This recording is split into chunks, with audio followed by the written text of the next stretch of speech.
मंत्री व बहुत ही सादगी के प्रतीक बड़े भाई, कई बार के विधायक, इसी सरकार में मंत्री हमारे समाज से आदरणीय राममूर्ति वर्मा जी को मैं आमंत्रित करना चाहूँगा कि वो आएं और हम लोगों को उद्बोधन देने की कष्ट करें। आजाद भारत के पहले गृह और उप प्रधानमंत्री, महान स्वतंत्रता संग्राम सेनानी सरदार वल्लभ भाई पटेल के जयंती समारोह के सम्मानीय अध्यक्ष जी, हम सबके गुरु, जिनका हमेशा आशीर्वाद हम लोगों पर बना रहता है, जो इस कार्यक्रम के मुख्य अतिथि हैं, माननीय प्रोफेसर श्री राम गोपाल यादव जी,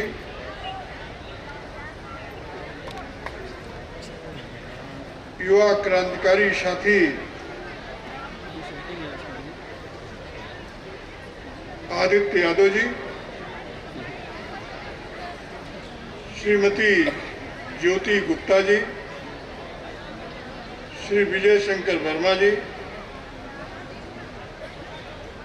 श्री महेंद्र सिंह जी, जिनकी अध्यक्षता में ये कार्यक्रम आयोजित है, श्री आशीष पटेल और उनके सभी साथी जो इसके संयोजक हैं, मैं सबकी तरफ से, मंच की तरफ से, अपनी तरफ से सरदार वल्लभ भाई पटेल को नमन करते हुए उन्हें श्रद्धासुमन अर्पित करता हूँ। हमें आज बड़ा गर्व महसूस होता है जब सरदार पटेल के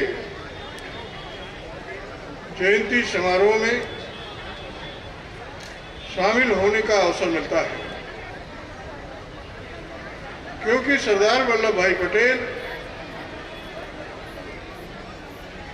महान क्रांतिकारी, महान स्वतंत्रता संग्राम सेनानी होने के साथ साथ एक कृषक परिवार में पैदा होकर और पूरे हिंदुस्तान में किसानों को लाभबंद करने का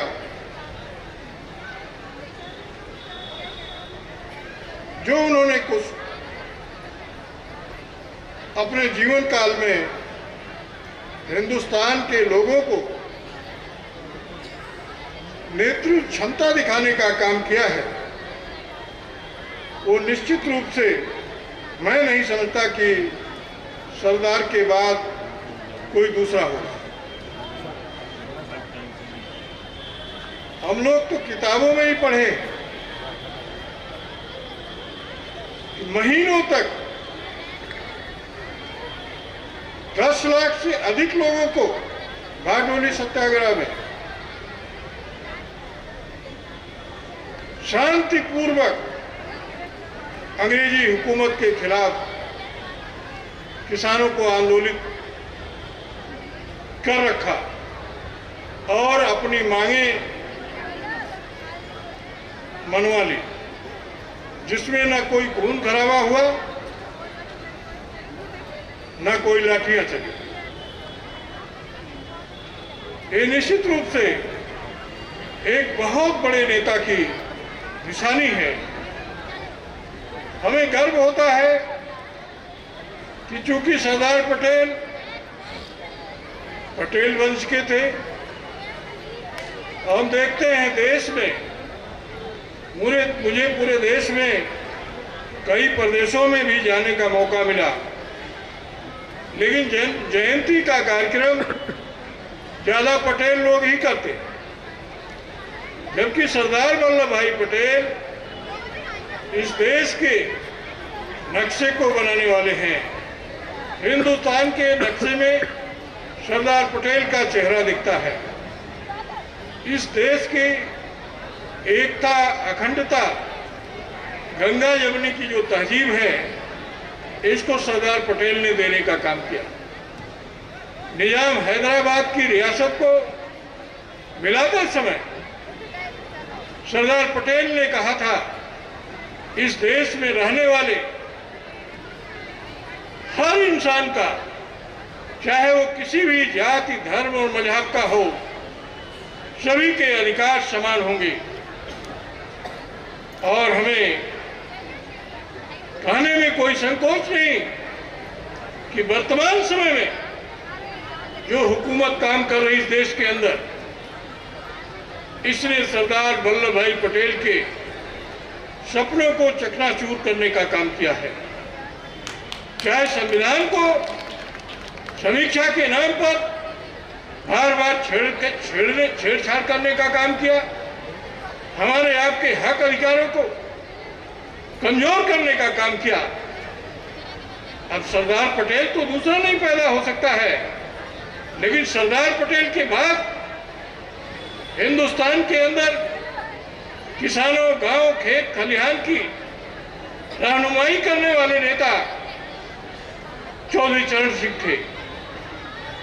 उन्होंने सरदार वल्लभ भाई पटेल के नक्शे कदम पर चलते हुए इस देश को गरीबों, किसानों, मजलूमों के हालात को सुधारने का काम किया था। उसके बाद हमारे नेता जो आज हमारे बीच में नहीं है, जिनका नाम हम लोग नहीं लेना चाहते, श्रद्धेय नेताजी के नाम से ही जानते हैं, उन्होंने इस देश में एक नई ताकत देने का काम किया कि कोई भी व्यक्ति अपने श्रम और संगठन की ताकत पर किसी भी मुकाम को हासिल कर सकता है और बड़ी से बड़ी चुनौतियों का सामना कर सकता है। हमारे नेता ने एक बार मुख्यमंत्री रहते हुए फैजाबाद में जब कानून व्यवस्था का मसला था, तब कहा था कानून सर्वोपरि होता है और न्यायालय के आदेश से ही कोई भी निर्णय हो सकता है। आज हमें गर्व होता है, हमारे नेता तो नहीं है कि उनको बधाई दिया जाए, उनकी सभी जो निर्णय थे उसको इस देश के सर्वोच्च न्यायालय ने भी मान्यता दिया। हम ऐसे नेता के नेतृत्व में काम करने वाले लोग थे। वर्तमान में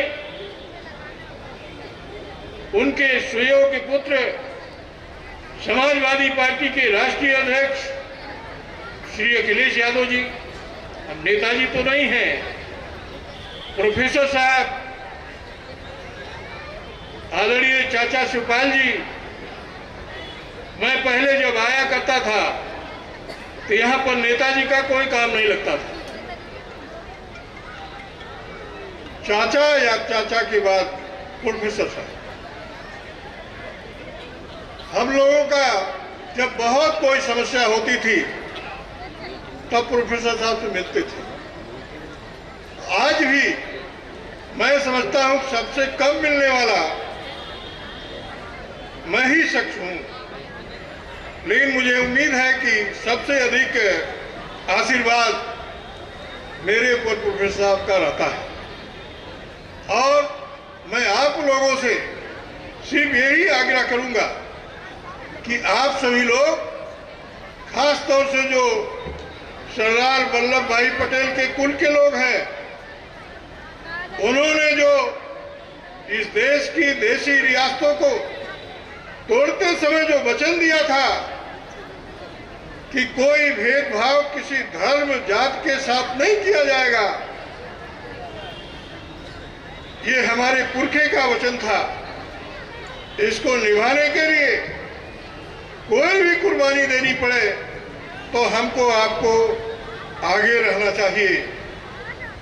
समाजवादी पार्टी का सहयोग करें। इस देश के अंदर अब किसानों, मजलूमों की बात करने वाला कोई दूसरा नहीं है। एक बार पटेल जी के नाम पर इन लोगों ने 14 में सरकार बना लिया, सारे पटेलों का वोट ले लिया।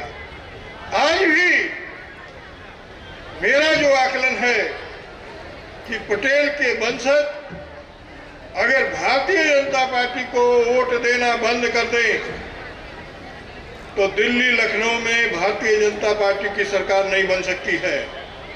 इसलिए आज आपको संकल्प लेना चाहिए कि जो हमारे हक अधिकार, रिजर्वेशन, नौकरियों में जो भर्ती हो रही है उसमें हमारा हक अधिकार छीनने का काम कर रहे हैं। ऐसे लोगों को आने वाले समय में अपने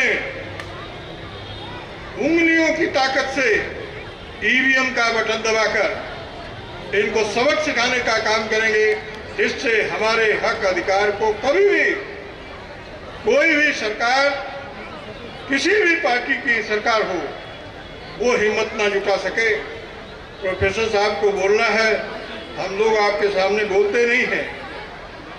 इसलिए मैं भाई आशीष जी को, उनके पूरी कमेटी को इस बात के लिए धन्यवाद करता हूं कि बहुत दिनों के बाद इटावा में आपने बुलाकर हमारा सम्मान और स्नेह देने का जो काम किया है, इसके लिए मैं आजीवन रेडी रहूंगा।